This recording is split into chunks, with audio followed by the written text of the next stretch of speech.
मम्मा क्या बात है, आज आप परेशान हैं। गुड़िया मेरी बेटी, क्या करूं, घर में कुछ भी नहीं है और ऊपर से घर का किराया भी आ गया है। अगर इस बार घर का किराया ना दिया तो कालू कौवा तो हमें घर से ही निकाल देगा। मम्मा आप चिंता ना करें, ऊपर वाला कोई ना कोई सबब लगा देगा। मम्मा मैं अपनी सहेली मीना के घर जा रही हूँ, मैं जाऊँ? हाँ जाओ बेटी। गुड़िया अपनी सहेली मीना के घर जाती है। गुड़िया की सहेली मीना उसे रास्ते में ही मिल जाती है। उसके पास एक डिब्बा था। वो गुड़िया से कहती है, गुड़िया मैं आपकी तरफ ही जा रही थी, पता है मैं आपके लिए गरम गरम पकौड़े बना कर लाई हूँ। मीना मैं बहुत परेशान हूँ। मम्मा कहती है कि अगर इस बार घर का किराया ना दिया तो मालिक मकान हमें घर से निकाल देगा। गुड़िया आप पहले ये गरम गरम पकौड़े खाओ और फिर बाद में हम दोनों सहेलियाँ मिलकर सोचती हैं कि हमें मम्मा की मदद करने के लिए क्या करना है। गुड़िया वो पकौड़े खा लेती है।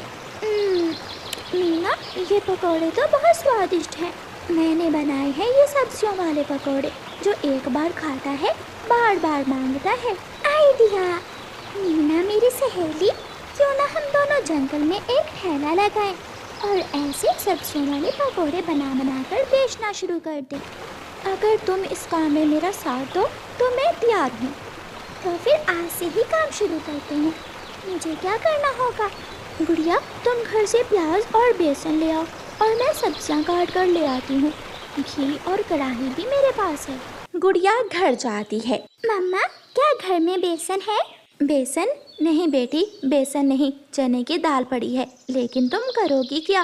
ये मैं आपको बाद में बताऊंगी। चने की दाल कहाँ है? गुड़िया रसोई से चने की दाल लेती है और हरियाली तोती के घर जाती है। हरियाली आंटी मुझे ये चने की दाल पीसकर बेसन बना दे। क्या पकोड़े बना रही हो?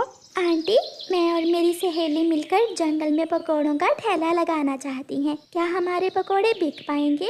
आइडिया तो बहुत अच्छा है। वैसे भी जंगल में पहले कोई पकौड़ों का ठेला नहीं है, चलेगा, ये काम जरूर चलेगा। मीना सब्जियां काट लेती है, टमाटर, आलू, पालक और धनिया। बरगद के पेड़ के नीचे दोनों सहेलियां अपना ठेला लगाकर पकोड़े बनाना शुरू करती हैं। पकोड़े पकोड़े, गरम गरम पकोड़े, जो एक बार खाए बार बार आए। पकोड़े पकोड़े। प्यारे दोस्तों, रानो चिड़िया की ऐसी कहानियाँ सुनने के लिए YouTube सर्च बार में रानो चिड़िया की कहानी लिखें या फिर ये बटन दबाकर बोलकर कहें रानो चिड़िया की कहानी। कालू कौवा चिड़िया के घर के दरवाजे पर दस्तक देता है। कालू भैया आप? मैं तो बस आने ही वाली थी आपको बताने। क्या क्या बताने? मुझे किराया दो, किराया। आज तो मैं घर का किराया लिए बिना वापस नहीं जाऊंगा। कौवे भैया मुझे बस 2 दिन का टाइम दे दें, मैं कोई ना कोई जुगाड़ लगाकर आपका किराया दे दूंगी। याद रखना चिड़िया, अगर 2 दिन बाद तुमने मेरा किराया ना दिया तो मैं धक्के मार मार कर तुम्हें और तुम्हारी बेटी को इस घर से निकाल दूंगा। वाह वाह, ऐसे स्वादिष्ट पकोड़े तो मैंने पहली बार खाए हैं, मज़ा ही आ गया। 50 के और मिलेंगे क्या? क्यों नहीं अंकल कबूतर, मिलेंगे, जरूर मिलेंगे। मीना और गुड़िया के ठेले पर पकौड़े लेने वालों की भीड़ लग गई थी। शाम होने से पहले पहले ही मीना और गुड़िया के सारे पकौड़े बिक जाते हैं और आज उन्हें दुगना मुनाफा होता है। गुड़िया सहेली, कल हम आज से ज़्यादा बेसन और सब्जियां तैयार करेंगे। मैं सुबह सवेरे ही आ जाऊंगी। ये पैसे आप ले जाओ, इतने तो बन ही गए होंगे कि आप अपने घर का किराया दे सको। गुड़िया बहुत खुश होती है। शुक्रिया मेरी सहेली, तुमने मेरी परेशानी दूर की और मेरी मदद की। गुड़िया और मीना अपने अपने घर चली जाती हैं। मम्मा सरप्राइज, देखें मैंने घर के किराए का बंदोबस्त कर लिया। गुड़िया गुड़िया बेटी, ये सब तुमने कैसे किया? ये पैसे कहाँ से लिए तुमने? मम्मा मैंने और मेरी सहेली मीना ने मिलकर जंगल में पकौड़ों का ठेला लगाया है। मम्मा ये सब पहले दिन का मुनाफा है, कल से देखना हम इससे भी ज़्यादा काम करेंगी और फिर कुछ ही दिनों में हम अपना एक सुंदर सा घर भी बना लेंगी। मम्मा चिड़िया अपनी बेटी की कामयाबी पर बहुत खुश होती है। मेरी बेटी बहुत अक्लमंद है, बहुत आगे जाएगी मेरी बेटी। शाम के बाद मम्मा चिड़िया घर का किराया लेकर कौवों के घर जाती है। ले कौवे भैया, गिन ले, ये रहा आपके घर का किराया। कौवा हैरान हो जाता है। चिड़िया, तुमने ये पैसे कहाँ से लिए हैं? मेरी बेटी गुड़िया की पहले दिन की कमाई है ये। चिड़िया, तुम्हारी बेटी ने क्या काम शुरू किया है? मेरी बेटी ने जंगल में पकौड़ों का ठेला लगाया है। बहुत अच्छा मुनाफा होता है मेरी बेटी को। चिड़िया चली जाती है। कालू जी, इससे तो अच्छा है हम भी जंगल में पकौड़े बेचना ही शुरू कर दें। इतना मुनाफा। गुड़िया और मीना दूसरे दिन सुबह सवेरे ही अपने ठेले पर जाती हैं और पकौड़े बनाना शुरू करती हैं। छोटी चिड़िया, ऐसे पकौड़े पहली बार खाए हैं। ऐसा करो, 2 प्लेट पैक कर दो, मैं अपनी बहन के लिए भी ले जाती हूँ। आंटी, मैंने डाल दिए और साथ मीठी चटनी भी। अब तो दूर दूर से पक्षी गुड़िया और मीना के पकोड़े खाने आ रहे हैं। गौरी कौवी को भी गुड़िया और मीना के पकोड़ों की खुशबू खींच लाती है। लाओ तो मैं भी खा कर देखूं कैसे हैं तुम्हारे पकोड़े। आंटी, अगर आपने एक बार खा लिए तो आप हर रोज खाने आओगी। गौरी कौवी जी भर के पकोड़े खाती है। उसे गुड़िया और मीना के पकोड़े बहुत अच्छे लगते हैं। और फिर ऐसे ही दिन गुजरते के मीना और गुड़िया खूब मुनाफा कमाने लगी। एक दिन गुड़िया के पास इतने पैसे जमा हो जाते हैं कि वो अपनी मम्मा से कहती है, मम्मा, अब हम अपना नया घर बना लेते हैं और इस किराए के घर से जान छुड़वा लेते हैं। बेटी, इतने पैसे कहाँ से आएंगे? मम्मा, मैंने जमा कर लिए हैं। मम्मा चिड़िया बहुत खुश होती है और फिर गुड़िया की मम्मा एक सुंदर सा घर खरीद लेती है जिसमें वो अपनी बेटी के साथ बहुत खुश थी। बेटी, मैं भी घर में बैठे बैठे बोर हो जाती हूँ। मैं भी कल से आपके साथ काम पर जाया करूँगी। मम्मा, ऐसे आपका दिन भी गुजर जाएगा और हमारा काम भी भर जाएगा। ऐसे गुड़िया की मम्मा मीना और गुड़िया के साथ काम में शामिल हो जाती है। गुड़िया की सहेली मीना के साथ ने गुड़िया के हालात बदलने में बहुत मदद की थी। वो मेहनत से काम करती हैं और उन्हें सफलता मिलती है। चिड़िया के 2 बच्चे थे। बेटी का नाम गुड़िया और बेटे का नाम कुकू था। वो अपने घर खुशी खुशी रहते थे। मम्मा, आपको भाई से ज्यादा प्यार है या मुझसे? मुझसे। मम्मा मुझसे ज्यादा प्यार करती हैं। मुझे आप दोनों से एक जैसा प्यार है। बेटा, मम्मा पापा के लिए सभी बच्चे एक जैसे ही होते हैं। वो सब अपने घर में ऐसे बैठे हुए थे कि उनके घर के दरवाजे पर दस्तक होती है। आइए तोते भैया, आज कैसे आना हुआ? रानो, मैं आपकी माँ वाले जंगल से आया हूँ। आपकी माँ की तबीयत बहुत खराब है। आपकी माँ ने संदेश भेजा है कि आप उसे आकर मिल जाएं। मेरा दिल कल से बहुत उदास था और मेरा ध्यान मेरी माँ की तरफ ही जा रहा था। परंतु तोते भैया, मेरे बच्चे अभी ज्यादा उड़ नहीं सकते। आप मेरे बच्चों को अपने पास रख लें। चिड़िया बहन, मेरी पत्नी तो कल से अपने मैके गई हुई है। मैं अकेला बच्चों को कैसे संभाल सकूंगा? आप इन्हें साथ ही ले जाएं। ऐसा कहते हुए तोता वहाँ से चला जाता है। मम्मा, कौन था?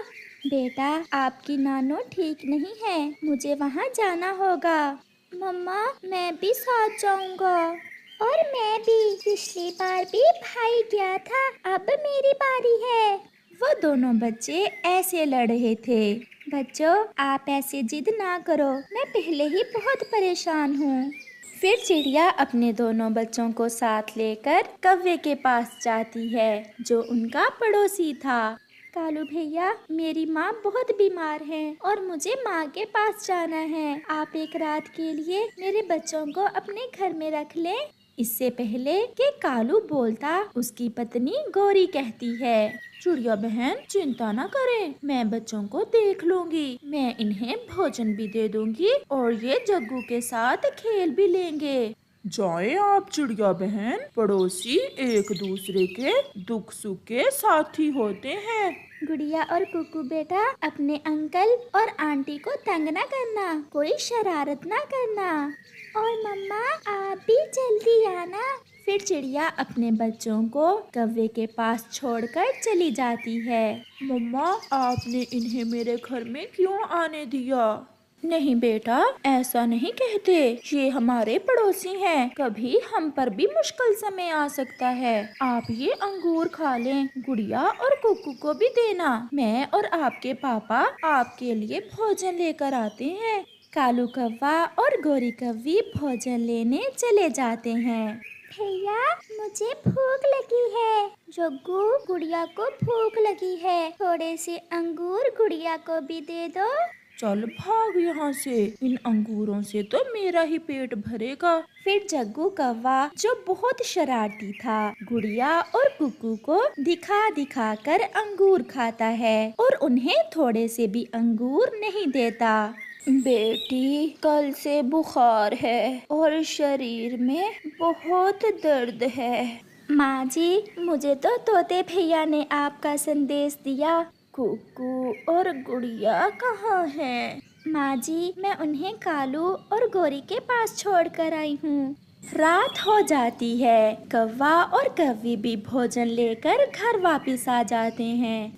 अंकल, अंकल, गुड़िया को बहुत भूख लगी है और जग्गू ने हमें कुछ भी खाने को नहीं दिया। मुझे ये दोनों अच्छे नहीं लगते और उन अंगूरों से तो मेरा ही पेट भरा था। ये लो बेटा, आप ये फल और दाना खा लें। फिर कुकू और गुड़िया भोजन खा लेते हैं। मम्मा, कल ये अपने घर चले जाएंगे ना? जग्गू, आप भी तो मेरे भाई जैसे ही हैं, फिर आप हमसे ऐसे नफरत क्यों करते हैं? मुझे किसी से दोस्ती करना अच्छा नहीं लगता और ना ही ये कि कोई मेरे घर में रहे। चुप चुप कर जाओ, तुम्हारी जुबान कुछ ज्यादा ही चलने लगी है। मैं इन्हें अपने साथ नहीं सोने दूंगा, मैं अकेला ही सोऊंगा। ऐसा कहते हुए जग्गू अपने घोंसले में सो जाता है। आप यहाँ आ जाओ मेरे बच्चों, आ मेरे साथ सो जाओ। ये जग्गू तो ऐसे ही बोले जा रहा है। सुबह हो जाती है। माँ जी, अब मैं जाती हूँ, बच्चे मुझे याद कर रहे होंगे। हाँ बेटी, अब आप जाओ। आपको देखकर मैं पहले से बेहतर हूँ। अब मेरा बुखार भी ठीक हो गया है। माँ, दवा समय पर लेना और अपना ख्याल रखना। बेटी, ये कुछ लड्डू हैं, मैंने अपने नवासों के लिए बना कर रखे थे। ये लड्डू लेती जाओ। फिर चिड़िया लड्डू लेकर अपनी माँ वाले जंगल से अपने जंगल की तरफ उड़ती है। मम्मा आ गई, मम्मा आ गई। मम्मा, मम्मा, जग्गू ने मुझे भोजन भी नहीं खाने दिया था और मुझे मारा भी था। कोई बात नहीं बेटी, बड़े भाई मार ही लेते हैं। ये झूठ बोल रही है आंटी। परंतु कुकू खामोश रहता है। कौवा और कौवी भी नदी से पानी पीकर आ जाते हैं। आपका बहुत बहुत धन्यवाद गोरी। इसमें धन्यवाद की क्या बात है? और आप बताएं, माँ जी अब कैसी हैं? माँ जी अब पहले से ठीक हैं। बुखार था, दवा ली है और अब बेहतर हैं। चिड़िया अपने बच्चों को साथ लेकर अपने घर चली जाती है। शाम होने को थी। आसमान पर गहरे बादल छा जाते हैं। बादल जोर से गरजता है और तेज बारिश शुरू हो जाती है। मम्मा, नानो ने लड्डू मेरे लिए भेजे हैं या गुड़िया के लिए? मेरे लिए। नानो ने लड्डू मेरे लिए ही भेजे हैं। आपकी नानो ने ये लड्डू आप दोनों के लिए भेजे हैं। तेज बारिश में गुड़िया और कुकू अपने घर में बैठे अपनी नानों के पंखों से बने हुए लड्डू खा रहे थे। आप लड्डू खाकर सो जाओ बच्चों, मैं भी बहुत थकी हुई हूँ। मेरे शरीर में बहुत दर्द है, मैं तो सोने लगी हूँ। फिर मम्मा चिड़िया सो जाती है।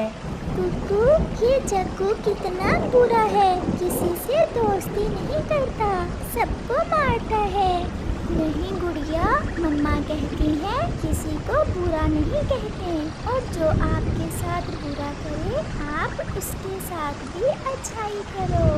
वो दोनों बहन भाई ऐसे बातें करते करते सो जाते हैं। आसमान पर बादल जोर से गरजता है और एक तेज बिजली कौवों के घर पर गिरती है, जिससे कौवों के घर को आग लग जाती है और घर टूट जाता है। मम्मा कौवी और पापा कौवा मर जाते हैं और जग्गू एक बड़ी लकड़ी के नीचे दब जाता है। रात ऐसे ही गुजर जाती है। सुबह हो जाती है। बारिश भी रुक गई थी। सब पक्षी कौवे के घर के पास जमा थे। तोता, चिड़िया और कबूतर जग्गू को लकड़ी के नीचे से बाहर निकालते हैं। मेरे मम्मा पापा मर गए हैं, मैं अकेला रह गया। वो छोटा कौवा ऐसे रो रहा था। चिड़िया बहन, जग्गू अभी छोटा है, आप पड़ोसी हो, ऐसा करें आप जग्गू को अपने साथ अपने घर में ले जाएं। फिर चिड़िया जग्गू को अपने घर ले आती है। गुड़िया और कुकू बेटा, आज से जग्गू हमारे साथ ही रहेगा। इसके मम्मा और पापा रात बारिश में मर गए हैं। जग्गू रो रहा था और गुड़िया और कुकू से डर भी रहा था। जग्गू भाई, बहुत बुरा हुआ जो आपके मम्मा और पापा मर गए। आप डरो मत, हम आपसे वो सब नहीं करेंगे जो आपने हमारे साथ किया था। आज से हम 2 नहीं बल्कि 3 बहन भाई हैं। मुझे माफ कर दो गुड़िया और कुकू, मैंने हमेशा आपसे लड़ाई की। अगर आज आप मुझे अपने घर में ना रखते तो मैं तो मर ही जाता। फिर वो सब इकट्ठे रहते हैं। प्यारे दोस्तों, इस कहानी से हमें सीख मिलती है, हमेशा दूसरों से अच्छाई करो और अपने पड़ोसियों का ख्याल रखो।